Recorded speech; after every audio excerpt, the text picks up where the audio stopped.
කැතෝඩය ඇනෝඩය ඇසලින් වායු බුබුලු පිටවීම. හරි. ඊට පස්සේ අපි 21 බලමු.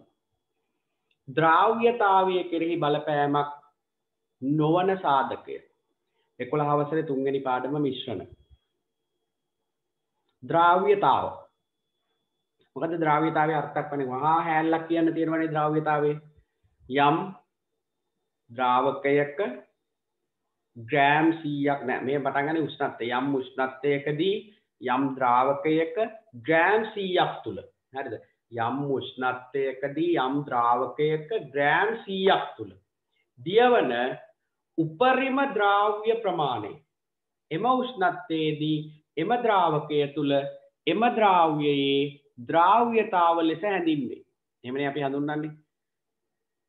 යම් උෂ්ණත්වයකදී යම් ද්‍රාවකයක ග්‍රෑම් 100ක අපි හිතමු ජලය ග්‍රෑම් 100ක් සෙල්සියස් අංශක 30 දී දිය වෙන උපරිම ද්‍රාව්‍ය ප්‍රමාණය අපි හිතමු දිය වෙන උපරිම සීනි ප්‍රමාණය සීනි ස්කන්ධය එම උෂ්ණත්වය අපි හිතමු ග්‍රෑම් 100යි කියලා ජලය ග්‍රෑම් 100ක සීනි ග්‍රෑම් 100ක් දිය වෙනවා එම උෂ්ණත්වයේදී එම ද්‍රාවකය තුල එම උෂ්ණත්වයේදී ජලය තුල දියවන මේ ජලය එම ද්‍රාවකය තුල ආයි පටලවන යම් උෂ්ණත්වයකදී යම් ද්‍රාවකයක ග්‍රෑම් 100ක් තුල දියවන උපරිම ද්‍රාව්‍ය ප්‍රමාණය එම උෂ්ණත්වයේදී එම ද්‍රාවකය තුල එම ද්‍රාව්‍ය ඒ කියන්නේ සීනිවල ද්‍රාව්‍යතාවය නැත්නම් සරලව කියනවා නම් සෙල්සියස් අංශක 30 දී සීනිවල ජල ද්‍රාව්‍යතාව කියලා කියන්න පුළුවන් ග්‍රෑම් 100යි අන්න එහෙමයි අපි කියන්නේ ජල ද්‍රාව්‍යතාවය. එතකොට මේකට බලපාන උෂ්ණත්වය.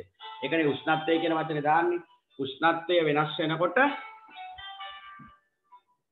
උෂ්ණත්වය වෙනස් වෙනකොට මතක තියාගන්න ද්‍රාව්‍යතාව වෙනස් වෙනවා. ඒක නිසා අපිට අනිවාර්යෙන් උෂ්ණත්වය ගන්න වෙනවා. ඊළාට ද්‍රාවකයේ ස්වභාවය ද්‍රාව්‍යයේ ස්වභාවය. මේ දෙකත් බලපාන. ද්‍රාව්‍යතාවය කෙරෙහි බලන නොපාන සාධකය තමයි ද්‍රාවකයේ පරිමාව. හරි. ද්‍රාවකයේ පරිමාව. උත්තරේ 2 මේ ඊළඟ ප්‍රශ්නෙට අම්ල දෙකක් ජලීය ද්‍රාවණයකදී අයනීකරණය වී ඇති ආකාරය පහත දැක්වේ. උන්න ඔතනත් පොඩි දෙයක් අපි දැනගන්න ඕන. H3PO4 අයනීකරණය වෙනවා කියන්නේ දැන් මම ඉස්සෙල්ලා කිව්වා ඔයගොල්ලන්ට අම්ල භස්ම කියන්නේ මොනවද කියලා. හරි දැන් අපිට අම්ල භස්ම ගොඩක් හම්බ වුණානේ මේ පේපර් එකේ. එතකොට අම්ලයක් කියලා කියන්නේ දැන් අපි පොඩි කාලේ ඉඳලා ඉගෙන ගන්නේ අම්ල කියන්නේ අඹුල් දේවල්. ඊට පස්සේ අපි 7 වසරේ ඉගෙන ගන්නවා අම්ලයක් කියන්නේ නිල් ලිට්මස් පත්‍රයක් රතු පැහැයට හරවන සංඝටක අම්ල කියලා. සංයෝග අම්ල කියලා. අම්ලයේ 11 වසරේදී අර්ථ දක්වන්නේ ජලීය ද්‍රාවණයකදී හොඳට මතක තියාගන්න. දැන් ඔන්න වෙනස් වෙන්නේ නැහැ. ජලීය ද්‍රාවණයකදී හයිඩ්‍රජන් ධනායන මුදාහරින සංයෝග. මුදාහරින සංයෝග. ඔන්න ඔකට තමයි අපි කියන්නේ අම්ල කියලා. අම්ල. ඒ කියන්නේ මොනවා හරි ද්‍රව්‍යයක් අපි ජලයට දැම්මා නම් එතෙන්දී හයිඩ්‍රජන් ධනායන හැදෙනවා නම් ජලය තුල ඒක අම්ලයක්. යම් සංයෝගයක් ජලයට දැම්මම ජලය තුලදී හයිඩ්‍රජන් ධනායන හැදෙනවා නම් අම්ලයක්. යම් සංයෝගයක් ජලයට දැම්මම OH ඍණායන හැදෙනවා නම් ඒක භස්මයක්. හරිද? ඔන්න ඔබේ අම්ල භස්ම අර්ථ දක්වන්නේ. ජලීය ද්‍රාවණයකදී හයිඩ්‍රජන් ධනායන උදාහරණ සංයෝග අම්ල ජලීය ද්‍රාවණයකදී OH ඍණායන නැත්නම් කියන හයිඩ්‍රොක්සිල් OH ඍණායන උදාහරණ සංයෝග භස්ම. මේ අම්ල භස්ම අර්ථ දක්වන්නේ. හරිද? දැන් කතා කරන්නේ ඔතන තියෙන අම්ල දෙක. අපි ආයිත් අම්ල බෙදනවා ප්‍රබල අම්ල දුබල අම්ල කියලා. භස්මත් බෙදනවා. ප්‍රබල භස්ම දුබල භස්ම. දැන් අපි අර මම කියවනේ ඔයගොල්ලන්ට ગેස්ට්‍රයිටිස් වලට මොනවා කියලා මිල්ක් ඔෆ් මැග්නීසියා. ඒක දුබල භස්මයි. ප්‍රබල භස්ම විකාදන කාරකයි. බිව්වොත් එම පිච්චීගෙන යනවා. අපි අම්ලයට වඩා හානි කරයි ඒක. ඒක නිසා දුබල භස්මයක් අපි ගන්නවා. එතකොට කොහොමද මේ දුබල අම්ල ප්‍රබල අම්ල දුබල භස්ම දුබල අම්ල මේ ප්‍රබල භස්ම තීරණය කරන්නේ? මෙන්න මෙහෙම. දැන් මගේ ගාව තියෙනවා HCl. HCl අණු 100ක් තියෙනවා. මම මේක ජලයට දානවා. ජලයට දාපු ගමන් හයිඩ්‍රජන් ධනායන 100කුයි ක්ලෝරයිඩ් ඍණායන 100කුයි බවට පත් වෙනවා. ක්ලෝරයිඩ් ඍණායන 100කුයි බවට පත් වෙනවා. හයිඩ්‍රජන් ධනායන 100යි ක්ලෝරයිඩ් ඍණායන 100යි. හරි. මගේ ගාව තියෙන කාබොනික් අම්ලය. නැත්නම් ඔය ඔකේ තියෙන ෆොස්ෆොරික් අම්ලය.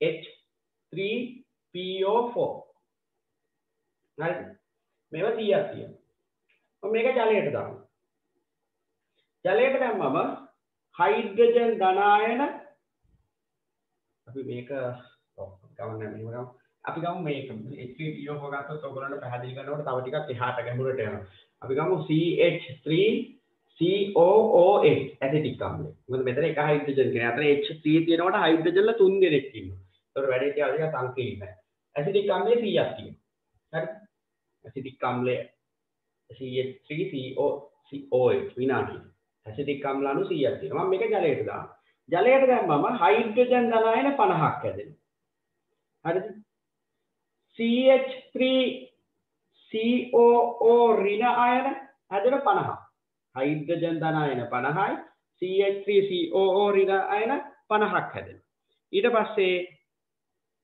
ඉතුරු ටික මේ විදිහටම ඉන්නවා තව 50ක් තියෙන CH3COOH අණු විදිහටම ඒවා වෙන් වෙන්නේ නැහැ ඒවා මේ විදිහටම ඉන්නවා අන්න එතකොට අපි කියනවා දුබල අම්ලය මෙයා ප්‍රබල අම්ලය මේ HCl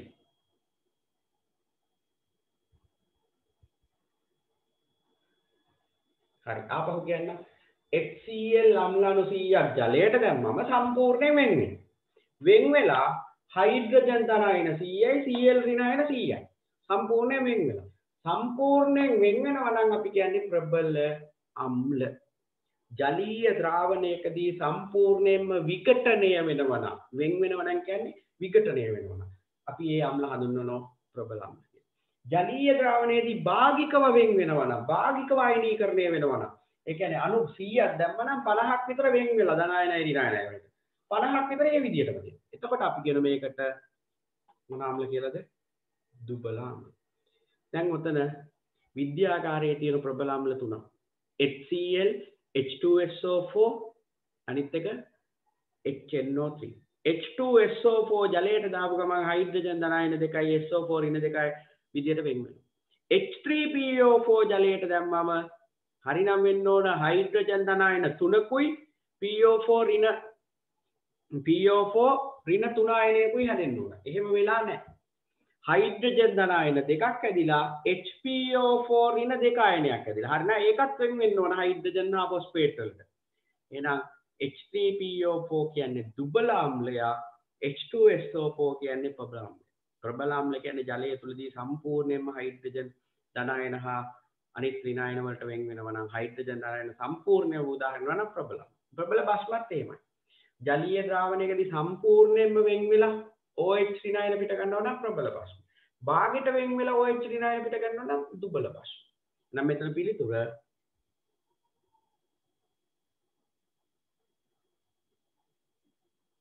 තුන. H3PO4 දුබල අම්ලය, H2SO4 ප්‍රබල අම්ලය. අපි යමු 23 වෙනි ප්‍රශ්නයට. බලන්න 23 24 ප්‍රශ්න දෙක ඔයගොල්ලන්ට පුළුවන්ද කියලා. 23 24 25 23 24 25 ප්‍රශ්න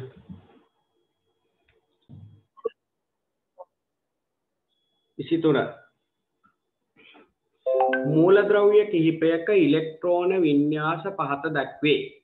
දක්වා ඇත්තේ සම්මත සංකේත නොවේ. දක්වා ඇති සංකේත සම්මත ඒවා නොවේ. A2.1 B2.2 C2.6 D2.7 ඉලෙක්ට්‍රෝන වින්‍යාසත් එක්ක ගණන් දැන් අපි කතා කරලා තියෙන ගොඩක්. ඒ නිසා මේක බැරි වෙන්නේ නැහැ. මේක සරල ප්‍රශ්න වෙන්න ඕන මේ වෙනකොට. හරිද? අපි බලමු. A වල 2.1 A වල 2.1 මෙයා පළවෙනි කාණ්ඩේ. හරිද? B වල 2.2 එයා දෙවෙනි කාණ්ඩේ. C වල 2.6 එයා හයවෙනි කාණ්ඩේ. D වල 2.7 මෙයා හත්වෙනි කාණ්ඩේ. මෙයාට ලේසි වැඩේ එකක් පිට කරන එක මෙයා හදන්නේ ධන 1යි. මෙයාට ලේසි වැඩේ දෙකක් පිට කරන එක මෙයා හදන්නේ ධන 2යි. ස්ථායි වෙන්න. මෙයාට ලේසි වැඩේ දෙකක් ගන්න එක. එයා හදන්නේ ඍණ 2යි. මෙයාට ලේසි වැඩේ එකක් ගන්න එක. එයා හදන්නේ ඍණ 1යි. අහන්නේ මෙම මූලද්‍රව්‍ය සාධන ස්ථායි අයනේ ආරෝපණය අනුපිළිවෙල. ධන 1 ධන 2 ඍණ 2 ඍණ 1. ධන 1 ධන 2 ඍණ 2 ඍණ 1 පිළිතුර 1. ඒක ඔයගොල්ලන්ට පැහැදිලි වෙන්න ඕනනේ. මේ ස්ථායි වෙන්න කරන්නේ අවසාන ශක්ති මට්ටම අපි නැත්නම් ඒකට කියන සංයුජ්ජතා කවචය ප්‍රතිස්ථාපනය කරගන්න. ඒ කියන්නේ සංයුජ්ජතා කවචයේ තිබෙන ඉලෙක්ට්‍රෝන ගණන සම්පූර්ණ කරගන්න. ඒකට කරන්න පුළුවන් දේවල් තුනක් තියෙනවා. ඉලෙක්ට්‍රෝන පිට කිරීම, ඉලෙක්ට්‍රෝන ලබා ගැනීම, ඉලෙක්ට්‍රෝන යුගල් වශයෙන් අවුලේ තබා ගැනීම. මේගොල්ලෝ ලේසි වැඩේ පළවෙනි කාණ්ඩේ, දෙවෙනි කාණ්ඩේ, හයවෙනි කාණ්ඩේ, හත්වෙනි කාණ්ඩේ. පළවෙනි කාණ්ඩේ, දෙවෙනි කාණ්ඩේ ලේසි වැඩේ ඉලෙක්ට්‍රෝන පිට කරන එක. එකක් පිට ගන්න, දෙකක් පිට ගන්න. පළවෙනි කාණ්ඩය එකක්, දෙවෙනි කාණ්ඩය දෙකක්. හයවෙනි කාණ්ඩය, හත්වෙනි කාණ්ඩයට ලේසි වැඩේ ගන්න එක. හයවෙනි කාණ්ඩයයි දෙකක් ගන්නවා, හත්වෙනි කාණ්ඩයයි එකක් ගන්නවා. දෙකක් ගන්නවා නම් ඍණ දෙකයි. ගන්න ගාන ඍණ. පිට කරනවා නම් ධන. ඒකට උත්තරේ එන්නේ 1. සන්නායකයක දෙකලවර විභවාන්තරය හා ඒ තුලින් ගලන ධාරාව අතර විචලනය පාත ප්‍රස්ථාරයේ දැක්වේ. විද්‍යුත් ප්‍රතිරෝධය. ප්‍රතිරෝධය කියන්නේ V = IR. නැත්තම් ඔතන y අක්ෂයේ කණ්ඩාංග වෙනස x අක්ෂයේ කණ්ඩාංග වෙනසෙන් බෙදන්න. මොකද ඔය ප්‍රස්ථාරයේ අනුක්‍රමණයෙන් අපිට ලැබෙන්නේ විභවාන්තරය. හරිද? y බෙදීම x y අක්ෂයේ කණ්ඩාංග වෙනස x අක්ෂයේ කණ්ඩාංග වෙනසෙන් බෙදනවා. y 3.6 x 0.9 3.6 බෙදලා කියන්නේ 36 9න් බෙදලා උත්තරේ එනවා 4යි. උත්තරේ ඕම් 4යි. හරිද? පිළිතුර ඕම් 4යි. එතකොට උත්තරේ 3. හරිද? ඒක හොඳට මතක තියාගන්න. ඔය ප්‍රස්ථාරය කියන්නේ විභවාන්තරය හා ධාරාව අතර ප්‍රස්ථාරයේ අනුක්‍රමණය හේතුවම පිට ලැබෙන ප්‍රතිරෝධය. ඕම් නියමය ප්‍රස්ථාරයේ අනුක්‍රමණය හේතුව. ඔව් කියන්නේ So ඕක V = IR දාලා හදන්න බෑද? පුළුවන්. V = IR දාලා හදන්නත් පුළුවන්. හරිද? V = IR දාලා හදන්නත් පුළුවන්. එතකොට හැබැයි මෙතන V ට 3.6 ගත්තොත් ඒ කෙලින් ඡේදනය වන ධාරාව තමයි I විදියට ගන්න ඕනේ. හරිද? මොකද මේක සරල රේඛාවන්නේ. එතකොට V = IR දාලා හදන්නත් පුළුවන්. නැත්නම් y අක්ෂයේ කණ්ඩාංග වෙනස x අක්ෂයේ කණ්ඩාංග වෙනසෙන් බෙදලා හදන්නත් පුළුවන්. දෙකම හරි. හැබැයි V = IR දාගත්තොත් V වලට 3.6 ගත්තොත් I වලට ගන්න ඕනේ ඒ කෙලින් ඡේදනය වන I ධාරාව. ධාරාවනේ I කියන්නේ. එතකොට I කියන්නේ 0.9. එහෙම ගත්තත් හරි. ඊටලුවන් නැහැ. ඒකේ උත්තරය 4 මේ පිළිතුර 3. 4යි ඕන. ඊට පස්සේ 25. ස්කන්ධය m වූ වස්තුවක ප්‍රවේගය 3v සිට 3v දක්වා වැඩි වී ඇත. අවස්ථා දෙකේ චාලක ශක්තිය අතර අනුපාතය. චාලක ශක්තිය අතර අනුපාතය. ලේසි ප්‍රසිද්ධයි. ඔය ප්‍රශ්නේ ගොඩක් ප්‍රසිද්ධයි. සාමාන්‍ය පෙළ පේපර් එකකට දීච්ච ප්‍රශ්නයක්. හරිද?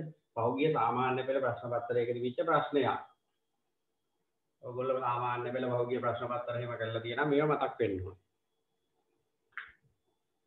චාලක ශක්තිය වෙන සමීකරණේ E = භාගයයි mv වර්ගය. චාලක ශක්තිය ek. ek සමානයි භාගයයි mv වර්ගය. හරිද? ek කියන්නේ චාලක ශක්තිය, භාගයයි m කියන්නේ ස්කන්ධය, v කියන්නේ ප්‍රවේගයේ වර්ගය. ප්‍රවේගයේ වර්ගය. දැන් පළවෙනි අවස්ථාවේදී ස්කන්ධය පළවෙනි අවස්ථාවේදී භාගයයි ස්කන්ධය m ප්‍රවේගය v. v වල වර්ගය. මේ අනුපාතය නෙහන්නේ. දෙවෙනි අවස්ථාවේදී භාගයයි ස්කන්ධය mයි. ප්‍රවේගය 3v. 3v වල වර්ගය. 3v වල වර්ගය. භාගයට භාගය කැපෙනවා. හරිද? m ට m කැපෙනවා. මෙතන තියෙන v වර්ගය, මෙතන තියෙන 3v වර්ගය කියන්නේ 3 වර්ගය කියන්නේ 3 වරක් 3 9යි, v වල වර්ගය කියන්නේ v වර්ගය.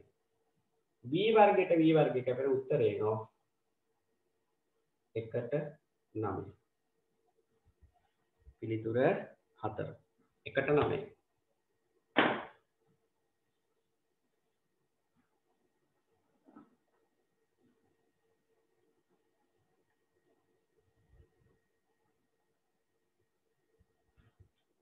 එක සටහනක් දාගන්න. හරිද?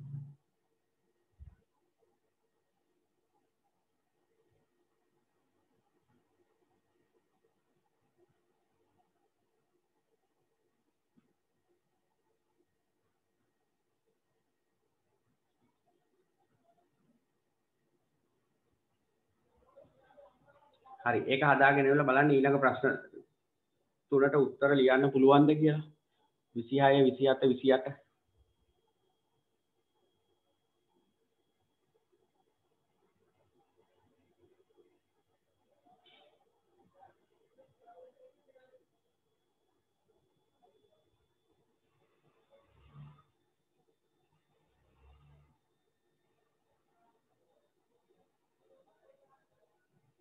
26 27 28 හරි අද බලමු වෙලාවත් යන නිසා අපි 26 ප්‍රශ්න බලමු 26 තියෙනවා රූපේ දැක්වෙන විස්ථාපන කාල ප්‍රස්ථාර ප්‍රස්ථාරයකින් අපිට ප්‍රවේගය ගැන අදහසක් දෙන්න පුළුවන් විස්ථාපන කාල ප්‍රස්ථාරයකින් ත්වරණය පිළිබඳව අදහසක් දෙන්න පුළුවන් මම මේ ප්‍රස්ථාර ටික ටක් ගාලා දෙන්නම්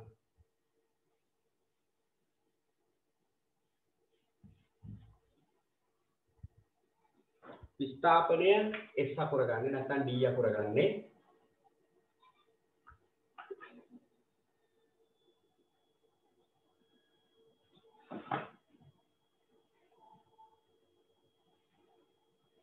විස්ථාපනය S කාලය T මෙන්න මෙහෙම තියෙනවා විස්ථාපන කාල ප්‍රස්ථාරය මෙහෙම නම් අපි කියන්නේ ප්‍රවේගය ඒකාකාර ප්‍රවේගය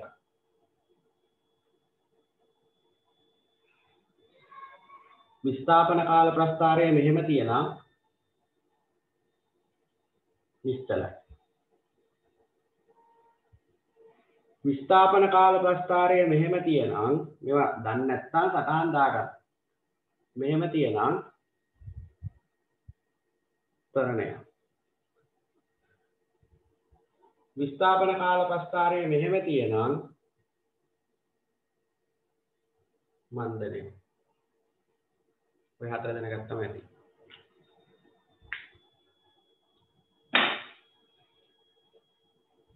ඒකාකාර ප්‍රවේගය නිශ්චලයි ත්වරණයක් මන්දනයක් ඔකේ පිළිතුර 3 වස්තුව ත්වරණයකින් ගමන් කරයි වස්තුව ත්වරණයකින් ගමන් කරයි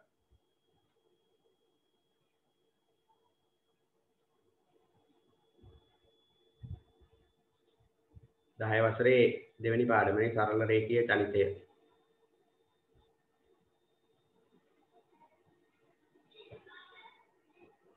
ඊට පස්සේ 27 වෙනි ප්‍රශ්නය ස්කන්ධය M හා 2M බැගින් වූ PQ වස්තු දෙකක් ඇත ඒවා එකම v ප්‍රවේගයෙන් ගමන් කරයි මෙම වස්තු දෙකේ ගම්‍යතාවය කියන්නේ ස්කන්ධය වැඩි කිරීම ප්‍රවේගය ගම්‍යතාවය ඒකත් ඒ පාඩමේම ප්‍රශ්නයක් ගම්‍යතාවය කියන්නේ ස්කන්ධය ගුණ කිරීම ප්‍රවේගය දැන් එකම ප්‍රවේගයෙන් ගමන් කරන්නේ එහෙනම් p වල ස්කන්ධය m නම් q වල ස්කන්ධය 2m නම් p වගේ ගම්‍යතාවය දෙගුණයක් වෙන්න ඕන q වල q හි ගම්‍යතාවය p හි ගම්‍යතාවය මෙන් දෙගුණයකේ උත්තරේ දෙක පිළිතුර දෙක q හි ගම්‍යතාවය p හි ගම්‍යතාවය මෙන් දෙගුණයකේ පිළිතුර දෙක පහත ඒවායින් සන්ධි ඩියෝඩයක් කියන්නේ ඩයෝඩයක් කියන එක නම් ඔයගොල්ලන්ට තියරිය කියලා දීලා වුණා කියලා දෙන්න සම්බන්ධය අසත්‍ය ප්‍රකාශය පළවෙනි එකේ කියන n වර්ගය හා p වර්ගයේ අර්ධ සන්නායක දෙකක් සන්ධි කර ඇත ඒක හරි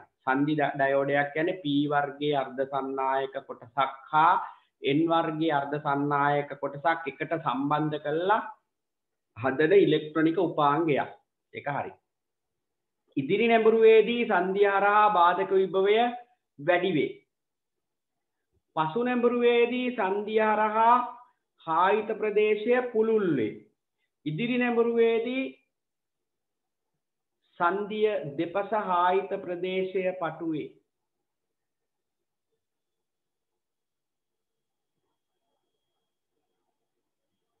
පසු නැඹුරුවේදී n වර්ගයේ දැන් ඕක ඔයගොල්ලන්ට කියලා දෙන්න නම් දරුවෝ ඉලෙක්ට්‍රොනික විද්‍යාව මූලික ටික කියලා දෙන්න ඕන. මම පොඩ්ඩක් කියලා දෙන්නම්. නැත්නම් ඔයගොල්ලන්ට මේ ප්‍රශ්න ගැන කිසිම අවබෝධයක් නැහැ. හරිද? ඉලෙක්ට්‍රොනික 11 ඉලෙක්ට්‍රොනික පාඩම. දැන් අපි ඉලෙක්ට්‍රොනික විද්‍යාවේදී කතා කරනවා මුලින්ම සන්නායක පරිවාරක අර්ධ සන්නායක. සන්නායක කියලා කියන්නේ විදුලිය ගමන් කරන ද්‍රව්‍යවලට. පරිවාරක කියලා කියන්නේ විදුලිය ගමන් නොකරන ද්‍රව්‍යවලට. අර්ධ සන්නායක කියන්නේ විදුලිය තරමක් ගමන් කරන ද්‍රව්‍යවල. යම් ද්‍රව්‍යයක් කරා විදුලිය ගමන් කරන්න හේතුව නිදහස් ඉලෙක්ට්‍රෝන තිබීම. නැත්නම් සචලායන තිබීම. යම් ද්‍රව්‍යයක් කරා විදුලිය ගමන් නොකිරීමට හේතුව නිදහස් ඉලෙක්ට්‍රෝන නොතිබීම. යම් ද්‍රව්‍යයක් කරා තරමක් විදුලිය ගමන් කරන්න හේතුව නිදහස් ඉලෙක්ට්‍රෝන තරමක් තිබීම. එතකොට මේ අර්ධ සන්නායකවල නිදහස් ඉලෙක්ට්‍රෝන තරමක් තියෙනවා. එතකොට මේ අර්ධ සන්නායක විදිහට අපි ගන්න හතරවෙනි කාණ්ඩේ මූලද්‍රව්‍ය සිලිකන් හා ජර්මේනියම්. සිලිකන් හැදිලා තියෙන්නේ දැලිසක් විදියට. හරිද? සිලිකන් හැදිලා තියෙන්නේ දැලිසක් විදියට. සිලිකන් දැලිසක් ගත්තොත් මෙන්න මේ වගේ. හරි මම මේ මූලික ටික කියලා දෙන්නම් මේකට උත්තරේට අමතරව නැත්නම් ඔයගොල්ලෝ මෙලෝඩියක් තේරෙන්නේ නැහැ. සිලිකන් හැදිලා තියෙන මෙන්න මේ වගේ. සිලිකන් පරමාණු සිලිකන් කැබැල්ලක් ගත්තොත් සිලිකන් පරමාණු මෙහෙම තියෙනවා. සිලිකන් හතරවෙනි කාණ්ඩේ අවසාන ශක්ති මට්ටමේ ඉලෙක්ට්‍රෝන 4යි තියෙන්නේ. ස්ථායි වෙන්න තව ඉලෙක්ට්‍රෝන 4ක් මදි. ඒක නිසා සිලිකන් කරන්නේ අල්ලපු එක්කෙනත් එක්ක ඉලෙක්ට්‍රෝන හවුලේ තියාගෙන මෙන්න මේ වගේ දැලිසක් හදනවා. තමන්ගේ වටේ ඉලෙක්ට්‍රෝන 8ක් තියෙන විදිහට මෙන්න මේ වගේ දැලිසක් හදනවා. මේ වගේ පිරිසිදු සිලිකන් ස්පටිකයකට කියනවා නිසංග සිලිකන් ස්පටිකයක් කියලා. නිසංග අර්ධ සන්නායක. මෙයාගේ අවසාන ශක්ති මට්ටමේ ඉලෙක්ට්‍රෝන 8ක් තියෙන විදිහට අල්ලපු එක්කෙනත් එක්ක හවුලක් දානවා මෙහෙම. හරිද? සිලිකන් පරමාණු එකිනෙක බැඳිලා මෙහෙම දැන් එක්කෙනෙක්ගේ වටේ මෙහෙම 8ක් තියෙන්න ඕන. මෙතන තව එක්කෙනෙක් කොහොමද කියන ඔන්න ඔයගේ. කොහොම මන්දන 7.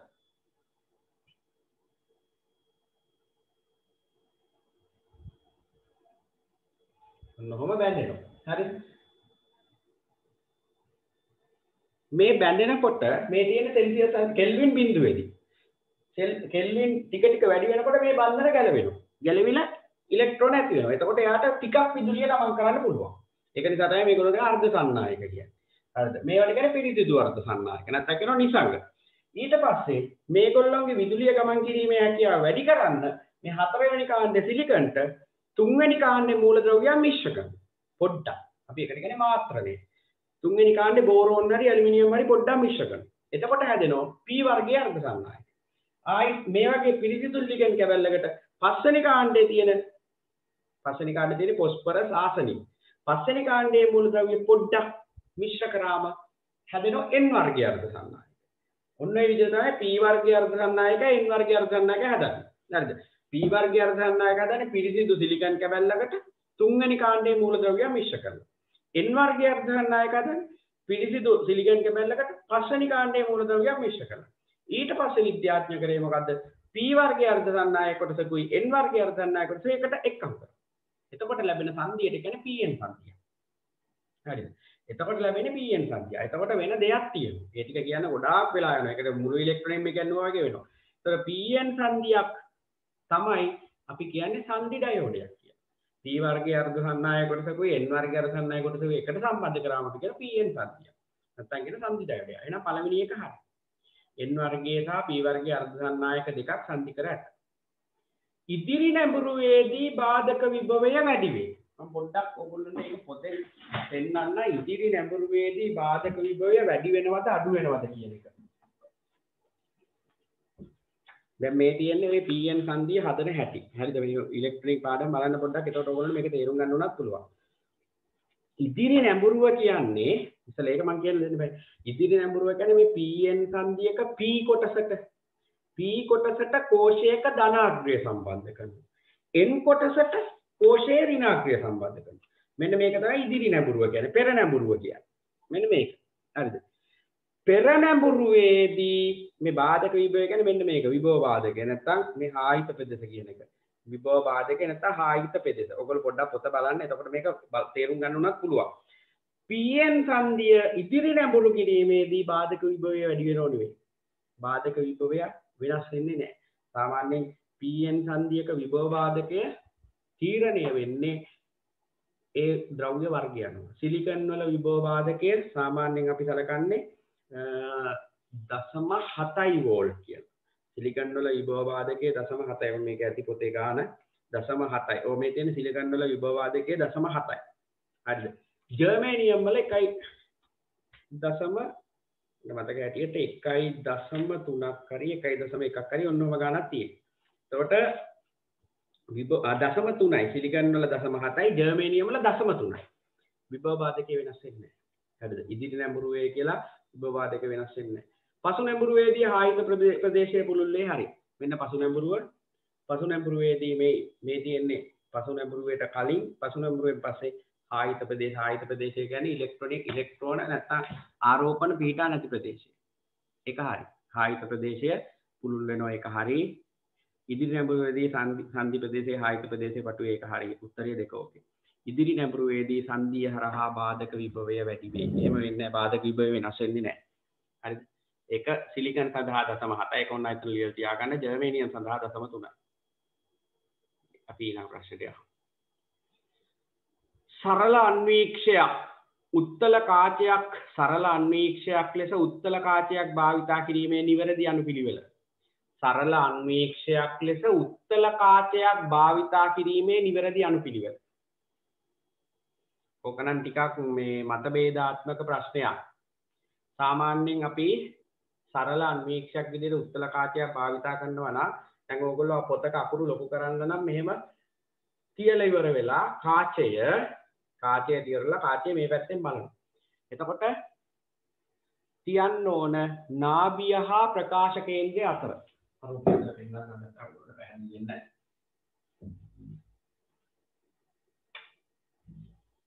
මෙන්න උත්තල කාචය හරි මැදට කියන්නේ C ප්‍රකාශ කේන්ද්‍රය. මෙන්න නාභිය වගේ දෙගුණයක් දුර. 2F. මේ පැත්තේ F 2F.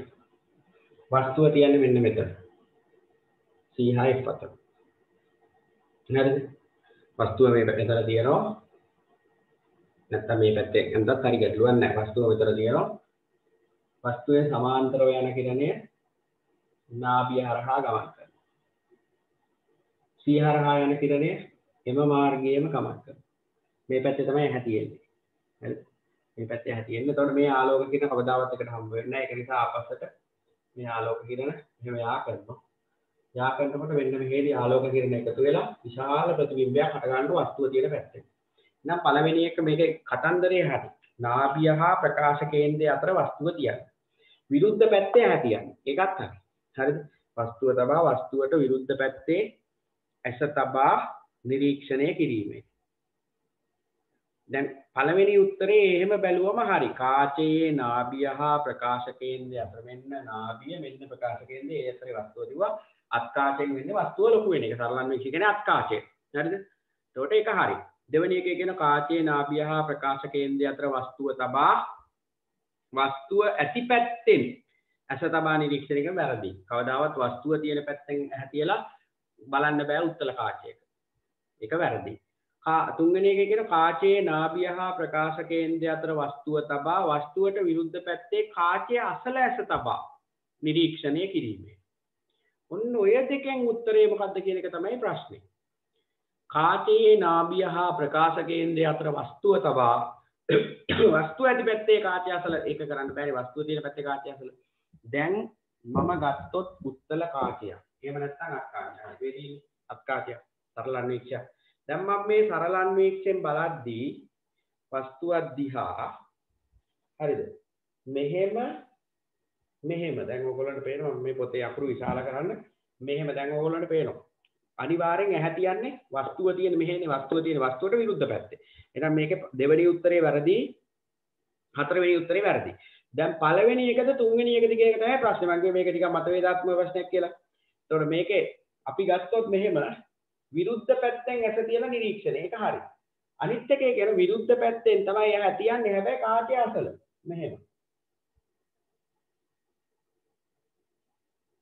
මෙහෙම කාචය අසල ඇහැ තියලා. එතකොට මෙහෙම ওই දෙකම හරි. ඒක නිසා ඔකේ පිළිතුර විදියට තියෙන එක බලලා මම පොඩ්ඩක් උත්තරේ කියන්නම්. ඔකේ පිළිතුර විදියට දීලා තියෙන්නේ දකින්න මම පිළිතුරක් අපි පොඩ්ඩක් බලමු. 29 නේ. තුන්වෙනි එක 29 3 දීලා තියෙන. ඒ කියන්නේ මේකේ පිළිතුර විදියට දීලා තියෙන්නේ කාචය අසලම ඇස තබා නිරීක්ෂණය කිරීම. හැබැයි ඉතින් පළවෙනි එකත් වැරදි නෑ. මම දැකලා තියෙනවා දැන් ඔය ඔරලෝසු හදන අය ඒ වගේ අය නම් ගොඩක් වෙලාට කාචයේ අසලම ඇස තියලා තමයි නිරීක්ෂණය කරන්නේ. නමුත් සාමාන්‍ය ওই පොත්පත් කියවනකොට රහස් පරීක්ෂකයෝ පොඩ්ඩක් ඈතින් අවතල මේ උත්තල කාචේ නැත්නම් සරලම්බික්ෂය ඈතින් ඈතිලා නිරීක්ෂණය කරන අවස්ථාවක් දැකලා තියෙනවා. නිසා ඒක එච්චරම සාර්ථක ප්‍රශ්නයක් නෙවෙයි. ඒක නිසා අපිට 1යි 3යි දෙකම මේකේ හරි උත්තර කියලා ගන්න පුළුවන්. හරිද? අපි ඒක නිසා 30 ප්‍රශ්නයට යමු. 30. නිරෝගී පුද්ගලයෙකුගේ රුක්කාණුව සම්බන්ධ ප්‍රකාශ කිහිපයක්. දැන් මේ පද්ධති පාඩම ළඟදී කරපු නිසා 11 වසරේ දරුවන්ට නම් මේක ප්‍රශ්නයක් වෙන එකක් නැහැ. හරිද? ගැටලුව තියෙන්නේ 10 වසරේ අයට. රුක්කාණුව. රුක්කාණුව පළවෙනි ඒක කියනවා දමනි කේශනාලිකා හා ශිරා කේශනාලිකා වලින් ගුච්චිකාව සමන්විත වේ. හෙන්ලෙපුඩුව ප්‍රදේශයේදී ගුච්චිකා පෙරණේ අඩංගු ග්ලූකෝස් 100% ප්‍රතිශෝෂණය කරයි. ගුච්චිකා පෙරණේ ප්‍රෝටීන අඩංගු නොවේ.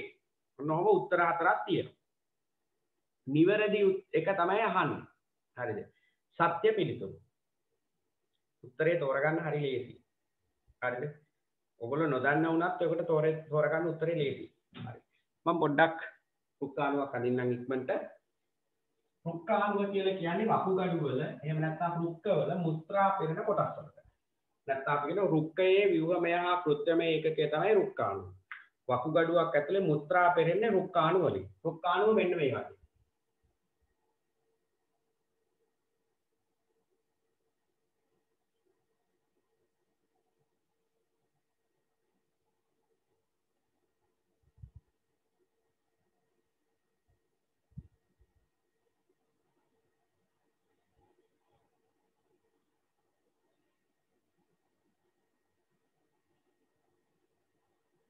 ඔන්න වගේ එකක් තමයි රුක්කාණුව කියලා කියන්නේ. එන්න මේ කොටසට කියන්නේ බෝමන් ප්‍රාවරය. බෝමන් ප්‍රාවරය. මේ කොටසට කියන්නේ අවිදුර සංවලිතය. අවිදුර සංවලිත නාලිකාව. අවිදුර සංවලිතය. මෙතෙන්ට කියන්නේ අවරෝහණ බාහුව. අවරෝහණ බාහුව. අවරෝහණ බාහුව.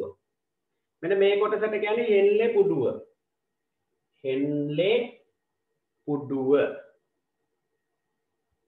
මේ කොටසට කියන්නේ ආරෝහණ බාහුව. ආරෝහණ බාහුව. මේ කොටසට කියන්නේ විදුර සංවලිත නාලිකාව. විදුර සංවලිත නාලිකාව. මෙතෙන්ට කියන්නේ සංග්‍රාහක ප්‍රණාලය. සංග්‍රාහක ප්‍රණාලය. ඔය තියෙන්නේ කොටස් ටික. හරිද? දැන් මෙතන මෙන්න මෙතෙන්ට එනවා රුධිර කේශ නාලිකා ගුලියක් හදන දමනිකාව. මෙතනින් එළියට එනවා. මෙන්න මේ ඇතුල් වෙන දමනිකාවට කියන්නේ අභිවාහී දමනිකාව. අභිවාහී දමනිකාව. මෙතනින් එළියට යන දමනිකාවට කියන්නේ අපවාහී දමනිකාව. අපවාහී දමනිකාව. මේ රුධිර කේශනාලිකා ගුලියට කියන්නේ ගුච්චිකාව. ගුච්චිකාව. දැන් පළවෙනි එකේ කියන මෙන්න මෙහෙම කතාවක්. දමනි කේශනාලිකා හා ශිරා කේශනාලිකා වලින් ගුච්චිකාව සමන්විත වේ. දමනිකාවකින් පටන් අරගෙන දමනිකාවකින් කෙලවර වෙන්නේ. සාමාන්‍ය රුධිර කේශනාලිකා පටන් ගන්නේ දමනිකාවලින්. කෙලවර වෙන්නේ අනුශිරාවලින්. මෙතන විශේෂයි. දමනිකාවකින් පටන් අරන් දමනිකාවකින් කෙලවර වෙන්නේ පළවෙනි එක වැරදි. දමනිකාවකින් පටන් අරගෙන දමනිකාවකින් කෙලවර වෙන එකම රුධිර කේශනාලිකා ගොනු තියෙන්නේ ගුච්චිකාව. ගුච්චිකාව කියන්නේ ඒකට. හරිද? ඒව තියෙන්නේ වකුගඩුව ඇතුලේ රුක්කාණු වල විතරයි. අනිත් තැන් වල තියෙන්නේ දමනිකාවකින් පටන් අරගෙන ශිරාවකින් කෙලවර වෙනවා. හරිද? එහෙනම් ඒ වැරදි. ඒ වැරදි. අපිට ඒ කියන එක වැරදි කියලා අපිට ගන්න පුළුවන්. ඊළඟට දෙවෙනි එක කියන හෙන්ලේ පුඩුව ප්‍රදේශයේදී ගුච්චිකා පෙරණේ අඩංගු ග්ලූකෝස් 100% ප්‍රතිශෝෂණය කරයි. ගොඩක් වෙලාවට මෙන්න මේ අවිදුර සංවලිත නාලිකාව තියෙන හරියදීම දැන් මෙතන මෙහෙම වෙන්නේ. මෙතන මෙන්න මේ නලයේ විස්කම්බයට වඩා මේ නලයේ විස්කම්බය කුඩා නිසා මේ රුධිරයේ තියෙන සංඝටක මෙන්න මේක ඇතුළට ගමන් කරනවා. ඒකට කියන්නේ අතිපරිශ්‍රාවණය. මේ පෙරිලෙන එකට කියන්නේ ගුච්චිකා පෙරණේ. ගුච්චිකා පෙරණේ මෙන්න මේ නලය දිගේ මෙහෙම ගමන් කරද්දී ඒකේ තියෙන දේවල් වලින් සමහරක් නැවත ශරීරයට උරා ගන්න රුධිරයට. ග්ලූකෝස් 100% උරා ගන්න. ග්ලූකෝස්. ජලය උරා ගන්න, ලවණ වර්ග උරා ගන්න, යූරියාත් උරා ගන්න. ඔහොමම උරාගෙන ඉවරලා මෙතෙන්ට යනකොට අන්තිමට ඉතිරි වෙන්නේ මුත්‍රා. මුත්‍රා ටික මේ නලය දිගේ ශෝණියට එනවා, ශෝණියෙන් මුත්‍ර වාහිනියට යනවා, මුත්‍ර වාහිනියෙන් මුත්‍රාශයට යනවා පිට කරනවා. ඔක තමයි මුත්‍රා නිපදවීමේදී වෙන්නේ. මෙන්න මේ හෙන්නේ පුඩුව හරියට එනකොට මේ හරියේ ඉඳලා ග්ලූකෝස් 100%ම අවශෝෂණය කරගන්න. මොකද ග්ලූකෝස් තියෙන්න බෑ නිරෝගී මිනිස්සෙකගේ මුත්‍රාවල. නිරෝගී මිනිස්සෙකගේ මුත්‍රාවල ග්ලූකෝස් තියෙනම් එයා ලෙඩේ, දියවැඩියා රෝගී. ඒක නිසා 100% ග්ලූකෝස් හෙන්නේ පුඩුව හරියට එනකොට ප්‍රතිශෝෂණය කරනවා ඒක හරිය. ඊළඟට මේ ගුච්චිකාව ඇතුලේ ගුච්චිකාවේ ඉඳලා මේ බෝමන් ප්‍රාවලට කවදාවත් ප්‍රෝටීන් එන්නේ නැහැ. එන්නේ නැති ಜಾති දෙකක් තියෙනවා. එතනින් පෙරිලා එන්නේ නැති ಜಾති දෙකක් තියෙනවා. එකක් තමයි රුධිර සෛල, අනිත් එක තමයි ප්ලාස්මා ප්‍රෝටීන්. ඒ දෙක එන්නේ නැහැ. නෑ ඒකත් හරි. ඒක නිසා පිළිතුර එන්නේ B හා C. පිළිතුර දෙක. පිළිතුර දෙක. ඊට පස්සේ 31. බාහිර ශ්වසන ක්‍රියාවලිය හා සම්බන්ධ ප්‍රකාශ තුනක් පහත දැක්වේ.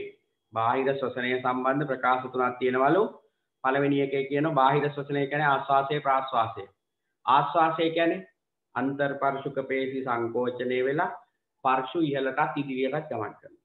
මහා ප්‍රාචීරයේ පේශි සංකෝචනය වෙලා මහා ප්‍රාචීරයේ පහළට ගමන් කරනවා. එතකොට උරස් කුහරයේ පරිමාව වැඩි වෙලා පීඩනය අඩු වෙලා එළියේ තියෙන වාතය මෙතනින් නාස් මාර්ගය දිගේ අපේ පෙනහැලි දක්වා ගමන් කරන එකට කියනවා ආශ්වාසය. එතන මහා ප්‍රාචීර පේශි සංකෝචනයේ ආශ්වාස ක්‍රියාවලියදී සිදුවේ එක හරි. ප්‍රාශ්වාස ක්‍රියාවලියදී උරස් කුහරයේ පරිමාව වැඩි වේ වැරදි. ප්‍රාශ්වාසයේදී උරස් කුහරයේ පරිමාව අඩු වෙලා පීඩනය වැඩි වෙලා ඇතුලේ තියෙන ඒවා එළියට එනවා. උරතලයේ චලනයන් සිදු කිරීමට අන්තර්පර්ශුක පේශි දායක වේ එක හරි. එහෙනම් පිළිතුර A හා C. පිළිතුර දෙක. A හා C පමණයි. A හා C පමණයි පිළිතුර දෙක. ලුණු ලේවායක ද්‍රව්‍ය අවක්ෂේපණය වන නිවැරදි අනුපිළිවෙල. ලුණු ලේවායක තටාක තුනක් තියෙනවා. හරිද? විශාල තටාකය, නොගැඹුරු විශාල තටාකය, මධ්‍යස්ථ තටාකය, කුඩා තටාකය. දැන් ලුණු ගැන මේ දවස්වල කතාත් කරනවානේ. මුහුදු ජලය පොම්ප කරන්නේ නොගැඹුරු විශාල තටාකයට. පළවෙනි තටාකයේ අවක්ෂේප වෙන්නේ ද්‍රාව්‍යතාව අඩුම ලවණය කැල්සියම් කාබනේට්. පළවෙනි තටාකයේ අවක්ෂේප වන ද්‍රව්‍ය වෙන්නේ කැල්සියම් කාබනේට්. ඉතුරු ජලය ටික දෙවෙනි තටාකයට යනවා. මුල් ජලයේ සාන්ද්‍රණය වගේ 4 ගුණයක් වෙනකොට දෙවෙනි තටාකයේ තැන්පත් වෙනවා කැල්සියම් සල්ෆේට් CaSO4. පළවෙනි තටාකයේ CaCO3, දෙවෙනි තටාකයේ CaSO4. ඉතුරු ජලය ටික කුඩා තටාකයේ තුන්වෙනි තටාකයට යනවා. ඒකේ තැන්පත් වෙනවා මුල් සාන්ද්‍රණය වගේ 10 ගුණයක් වෙනකොට සෝඩියම් ක්ලෝරයිඩ්. තව දුරටත් තිබුණොත් මැග්නීසියම් ක්ලෝරයිඩුත් තැන්පත් වෙනවා. එහෙනම් ලුණු ලේවායක ඒක නිසා ඉතුරු තව දුරටත් ඉතුරු වතුර ටික තියන්නේ නැහැ. ඒ ටික ඉවත් කරන්න ඕන. ලුණු තැන්පත් වුණාට පස්සේ. එහෙනම් පිළිතුර 1. ලුණු ලේවායක ද්‍රව්‍ය අවක්ෂේපණය වන නිවැරදි අනුපිළිවෙල පළවෙනි තටාකයේ කැල්සියම් කාබනේට්, දෙවෙනි තටාකයේ කැල්සියම් සල්ෆේට්, තුන්වෙනි තටාකයේ සෝඩියම් ක්ලෝරයිඩ්. තව දුරටත් තිබුණොත් මැග්නීසියම් ක්ලෝරයිඩ් තැන්පත් වෙන්න පුළුවන්. ඒක නිසා පිළිතුර එන්නේ 1. වායු තුනක් හඳුනා ගැනීමට අදාළ ක්‍රියාකාරකමක ප්‍රතිඵල පහත දැක්වේ. X දැල්ලෝ කුලිඟු කීරක් ඇතුළු කිරීම පොප් නම් හයිඩ්‍රජන්. දැල්ලෝ කුලිඟු කීරක් ඇතුළු වීම නිවී යාම එහෙනම් කාබන් ඩයොක්සයිඩ් වෙන්නත් පුළුවන්, නයිට්‍රජන් වෙන්නත් පුළුවන්. ඉසෙට් දැල්ලෝ ගොඩක් කරාට කාබන් ඩයොක්සයිඩ් තමයි ගන්න වෙන්නේ. හරිද? ඊළඟ එකේ දැල්ලෝ කුලිඟු කීරක් ඇතුළු කිරීම දැල්වීම එහෙනම් ඔක්සිජන්. එහෙනම් හයිඩ්‍රජන්, කාබන් ඩයොක්සයිඩ්, ඔක්සිජන් පිළිතුර 3. කාබන් ඩයොක්සයිඩ් නයිට්‍රජන් කියන එක මෙතනට ගැලපෙන්නේ නැහැ. නයිට්‍රජන් උත් දැල් වෙන්නේ නැහැ. හරි. දැන් පිළිතුර 3. හරිද? පොප් ශබ්දය එනවා නම් හයිඩ්‍රජන්. නිවෙනවා නම් කාබන් ඩයොක්සයිඩ්. දැල් වෙනවා නම් ඔක්සිජන්. මොකද අපි වායු තුන හඳුනගන්නේ 10 වසරේදී ওই වායු තුනනේ. ඔයක තමයි ක්‍රියාකාරකම් තුන. හරි. 34. සම්පීඩන තුලාවක තබා ඇති ජල බීකරයක බර නිව්ටන් 20ක් වේ. සම්පීඩන තුලාවක තබා ඇති ජල බීකරයක බර නිව්ටන් 20ක් වේ. නිව්ටන් තුලාවක එල්ලූ වස්තුවක් පහත රූපයේ පරිදි ජලයේ ගිල්වන ලදී. එතකොට දැන් බීකරයේ බර නිව්ටන් 20යි. එතකොට 24ක් වෙලා ගිල්ලුවට පස්සේ එවිට නිව්ටන් තුලාවේ පාඨාංකය නිව්ටන් 30ක් විය. සම්පීඩන තුලාවේ පාඨාංකය නිව්ටන් 4යි. එහෙනම් නිව්ටන් 20ක් තිබිච්ච එක 4ක් වෙලා තියෙන්නේ උඩුකුරු තෙරපුම් බලයක් ඇති වෙලා තියෙන 4ක්. හරිද? උඩුකුරු තෙරපුම් බලයක් 4. දැන් ඕගොල්ලෝ වතුරට බහින්න. වතුරට බැස්ස ගමන් ඕගොල්ලෝගේ බර සැහැල්ලු වෙනවා. ඕගොල්ලෝගේ බර සැහැල්ලු වෙනවා. ඒ කියන්නේ ජලය වගින් ඕගොල්ලෝම ඉහළට තල්ලු කරනවා. ජලය වගින් ඕගොල්ලෝ ඉහළට තල්ලු කරනකොට ඊට පල්ලෙහාට ඇති වෙනව බලයක් ඊට සමාන බලයක්. එතකොට සම්පීඩන තුලාවේ පාඨාංකය නිව්ටන් 4ක් වෙනවා. වැඩි වෙනවා. උඩුකුරු තෙරපුම නිව්ටන් 4යි. එහෙනම් වස්තුවේ ඇත්ත බර වෙන්න ඕන 30 නෙමෙයි. 30ට 4ක් එකතු වෙන්න ඕන. 30ට 4ක් එකතු වුණාම 34යි. එහෙනම් අපිට උත්තරය ගන්න පුළුවන් පළවෙනි එකේ කියන අසත්‍ය ප්‍රකාශය අහන්නේ. සම්පීඩන තුලාවේ පාඨාංකය නිව්ටන් 4යි. පහත ප්‍රකාශ වලින් කුමක් අසත්‍ය වේද? වස්තුව මගින් සිරස්ව පහළට යෙදෙන බලය නිව්ටන් 34යි. ඒක හරි. මොකද උඩුකුරු තෙරපුම මගින් 4ක් උඩට තල්ලු කරනවා. එතකොට පල්ලෙහාට 34ක් යෙදුනට තරාතියේ පෙන්වන්නේ 30. ජලය වගින් වස්තුව මත යෙදෙන උඩුකුරු තෙරපුම 4යි. ඒකත් හරි. ඒක නිසා තමයි සම්පීඩන තුලාවේ 4ක් වැඩි වෙලා තියෙන්නේ. උඩට 4ක් තල්ලු කරනකොට පල්ලෙහාටත් 4ක් ඇති වෙන්නේ. වස්තුවේ සත්‍ය බල නිව්ටන් 30 නෙවෙයි 34. පිළිතුර 3. වස්තුවේ සත්‍ය බල නිව්ටන් 30යි කියන එක වැරදි. 34 වෙන්න ඕන පිළිතුර. හරිද? ඔක ඇවිල්ලා 10 වසරේ ආකිමිඩිස් මූලධර්මයත් එක්ක තියෙන පාඩම. ඊට පස්සේ 35 වාතය තුලින් ධ්වනි තරංගයක් සම්ප්‍රේෂණය වන අවස්ථාවක ඇති වූ කැළඹීම් පෙළක් රූපයේ දැක්වේ. පහත ප්‍රකාශ වලින් අසත්‍ය වන්නේ. ඔය B1 B2 B3 කියන්නේ සම්පීඩන. ධ්වනි තරංගයක් ගමන් කරද්දී මාධ්‍ය අංශු ලංවන තැන් වලට කියන්නේ සම්පීඩන. A1 A2 කියන්නේ මාධ්‍ය අංශු ඈත් වෙච්ච තැන්. ඒවට කියන්නේ විරලන.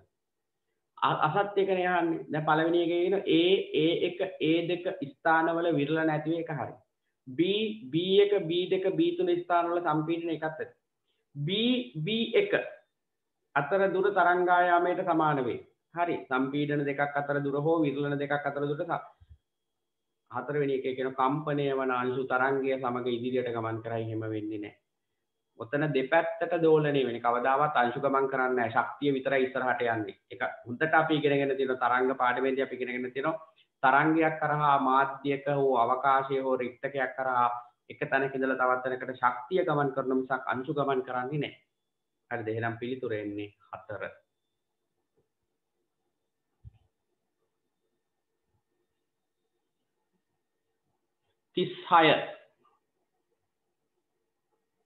පරිණාමකයක ප්‍රාථමික දංගරය හා ද්විතීයික දංගරයේ අඩංගු පොටවල් ගණන අතර අනුපාතය 4ට 1යි. ප්‍රාථමික දංගරයේ පොටවල් ගණනට වඩා ද්විතීයික දංගරයේ පොටවල් ගාන අඩු නම් ප්‍රාථමික දංගරයේ නිපදවන වෝල්ට් ගානට වඩා ද්විතීයික දංගරයේ නිපදවන වෝල්ට් ගාන අඩුයි. හරිද? එතකොට මේකේ ප්‍රාථමික දංගරයේ පොටවල් ගණන 4යි ද්විතීයික දංගරයේ පොටවල් ගණන 1යි. එහෙනම් ප්‍රාථමික දංගරයේ අග්‍ර අතරට 240යි වෝල්ට්. ප්‍රාථමික දංගරයේ අග්‍ර අතරට 240යි වෝල්ට් ප්‍රත්‍යාවර්තක ධාරාවක්. ප්‍රත්‍යාවර්තක වෝල්ටීයතාවක් සපයනු ලැබේ. පහත ප්‍රකාශ අතරින් නිවැරදි ප්‍රකාශය වන්නේ 240යි වෝල්ට් එව්වා නම් ප්‍රාථමික දංගරයට ද්විතීයික දංගරයෙන් අපිට ලැබෙන්නේ 60යි. ඇයි 244ට 1 අනුපාතයන්නේ. ප්‍රාථමික දංගරයේ පොටවල් ගණන 4ට ද්විතීයික දංගරයේ පොටවල් ගණන 1 නම් ප්‍රාථමික දංගරයේ වෝල්ට් 240ක් එවුවා නම් ඒක 4ෙන් බෙදුවම 60යිනේ. එහෙනම් ද්විතීයික දංගරයෙන් අපිට ලැබෙන්නේ වෝල්ට් 60යි. ප්‍රත්‍යාවර්ත වෝල්ටීයතාවයක් වෙන්න ඕන. දැන් පළවෙනි A වල කියන ද්විතීයික දංගරයේ අග්‍ර අතර 60යි වෝල්ට් ප්‍රත්‍යාවර්තක වෝල්ටීයතාවක් ප්‍රේරණය වේ. ඒක හරි. මේ අවකර පරිණාමයකේ ඒකත් හරි. ඇයි? වෝල්ටීයතාව අඩු කළා 240 දෙන්නේ. ආපහු අපිට ලැබෙන්නේ 60. එන අවකර. වෝල්ටීයතාව අඩු කරනවා නම් අවකර පරිණාම. වෝල්ටීයතාව වැඩි කරනවා නම් අධිකර පරිණාමකය. පිළිතුර A හා B. නිවැරදි ප්‍රකාශය A හා B. හරිද? පිළිතුර 1. 36 1. ඊට පස්සේ 37. විදුලිය භාවිතය පිළිබඳ ක්‍රියාවලි කිහිපයක් පහත දැක්වේ. A. පළුදු රැහැන් ඉවත් කළ අලුත් රැහැන් යෙදීම. B. විදුලි ස්ත්‍රික්කයේ රෙදි මදින විට රබර් පළසක් භාවිතා කිරීම. C. දිනපතා පිරිසුම් බොත්තම ඔබා පැන්නුම් දගරයේ ක්‍රියාකාරීත්වය පරීක්ෂා කිරීම. 4. ශීතකරණයේ උණුසුම් ද්‍රව්‍ය ගබඩා කිරීමෙන් වැළකීම. ඉහත ක්‍රියාවලිය අතරින් ගෘහ විද්‍යුත් පරිපථයට අදාළ ආරක්ෂක ක්‍රමෝපායන් වන්නේ උත්තරේ D. ඒක ලේසි. ශීතකරණයේ උණුසුම් ද්‍රව්‍ය භාවිතා කරා කියලා ගබඩා කරා කියලා ඒක විදුලි පරිපථය ආරක්ෂා කරන්න ගන්න ක්‍රියාමාර්ගයක් නෙමෙයි. හරිද? විදුලි පරිපථය ආරක්ෂා කරන්න ගන්න ක්‍රියාමාර්ගයක් නෙමෙයි. ඒතකොට පිළිතුර එන්නේ D. 37 D. 38 මිනිසාට ආවේනික ලක්ෂණ. පරම්පරාවෙන් පරම්පරාවට සම්ප්‍රේෂණය වන ලක්ෂණ වලට කියන්නේ ආවේනික ලක්ෂණ කියලා. පිළිතුර 2. බද්ධ කන්පෙති. අපි කියන්නේ සමේ වර්ණය, හිස කෙස්වල රැලි ගැසුණු, එහෙම නැත්නම් රැලි නොගැසුණු, බද්ධ කන්පෙති, නිදහස් කන්පෙති, දිව රෝල් කිරීමේ හැකියාව, දිව රෝල් නොකිරීමේ හැකියාව, ඍජු මාපට ඇඟිල්ල, වක්‍ර මාපට ඇඟිල්ල, හිස කෙස් නළල මත තුඩක් ලෙස පිහිටීම, නොපිහිටීම මේවා ඇවිල්ලා ආවේනික ලක්ෂණ. ඒවා නිතර සුලභ ආවේනික ලක්ෂණ. කලාතුරකින් දක්නට ලැබෙන ආවේනික ලක්ෂණ තමයි බද්ධ අංගුලිකතාව, බහු අංගුලිකතාව හා ඇලි බව.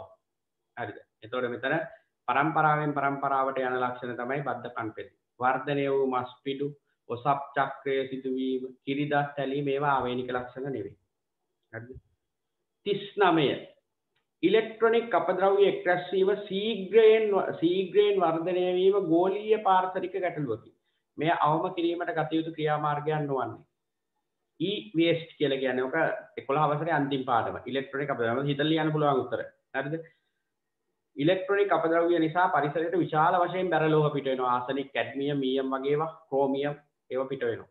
ඒක නිසා නිසි පරිදි බැහැර කරන්න ඕනේ.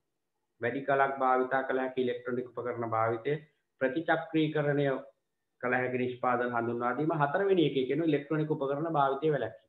අන්න ඒක තමයි උත්තරේ. ඉලෙක්ට්‍රොනික උපකරණ භාවිතය වැළැක්වීම මේකට පිළියමක් නෙවෙයි. මොකද ඉලෙක්ට්‍රොනික උපකරණ නැතුව අපිට අද කාලේ ජීවත් වෙන්න අමාරුයි. එහෙනම් ඉලෙක්ට්‍රොනික උපකරණ භාවිතය වැළැක්වීම කියන එක ගත යුතු ක්‍රියාමාර්ගයක් නෙවෙයි. අපි කරන්න ඕන වෙනත් විකල්ප පරිසරයට එකතු වෙන එක වළක්වන එක ඕන කරන්න. හරිද? now උත්තරේ 4. 40 හඳුනා නොගත් වකුගඩු රෝගය වැළඳීමට අවම බලපෑමක් ඇති කරන්නේ. හඳුනා නොගත් වකුගඩු රෝගය ඇතිවීමට අවම බලපෑමක් ඇති කරන්නේ. අවම බලපෑම. පළවෙනි එක ආසනික්, කැඩ්මියම් වැනි බැරලෝහ අනිවාර්යයෙන් ප්‍රබල ලෙස බලපානවා. අද කාලේ ඔය අනුරාධපුර, පොළොන්නරුව වගේ වියලි පළාත්වල නැත්තම් අර ජලයේ ඔය ආසනික්, කැඩ්මියම් බහුලව තියෙන කෘෂි රසායනික ද්‍රව්‍ය භාවිතා කරන ප්‍රදේශවල මේකට ප්‍රධාන හේතුවක් විදිහට හොයාගෙන තියෙන වකුගඩු රෝගයට, නිදන්ගත වකුගඩු රෝගයට ආසනික්, කැඩ්මියම්. ඒක හරි. ඊළඟ දවසේ බොහෝ කාලයක් අවුවේ වැඩ කිරීම, ඊළඟ පළතුරු හා පලා වර්ග අඩුවෙන් ආහාරයට ගැනීම, ප්‍රමාණවත් ජලය පානය නොකිරීම. 4 වෙනි එකත් හරි. ජලය පානය නොකරුවම වකුගඩු රෝගය ඇති වෙන්න පුළුවන්. ඊළඟ 2යි 3යි තියෙනවා. දවසේ බොහෝ කාලයක් අවුවේ වැඩ කිරීම, පළතුරු පලා වර්ග අඩුවෙන් ආහාරයට ගැනීම. අවම බලපෑමක් ඇති කරන්නේ උත්තරේ 3.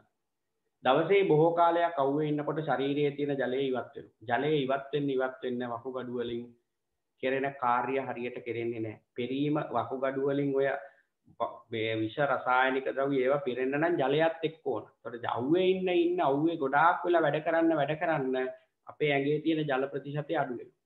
ඒක බලපානවා වකුගඩු රෝගය කෙරෙහි. පිළිතුර 3. පළතුරු පරා වර්ග අඩුවෙන් ආහාරයට ගැනීම. ඒක වකුගඩු රෝගයත් එක්ක බලපාන්න. ඒක ඇවිල්ලා විටමින් khනිජ ලවණ අඩු වීමට තමයි බලපාන්නේ. හරිද?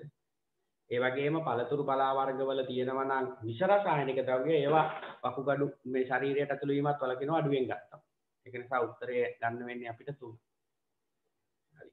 දැන් අපිට මේ පේපර් එකේ දෙවෙනි කොටස තමයි ඊළඟ දවසේ කතා කරන්න තියෙන. ඒ කියන්නේ හෙට උදේ අපි කතා කරන්නේ මේකේ දෙවෙනි කොටස. හරිද? අපි බලමු පුළුවන් තරම් මේකේ ප්‍රශ්න ටික සාකච්ඡා කරන්න. අද අපි එතකොට මේකේ මේ ව්‍යුහගත රචනා මේ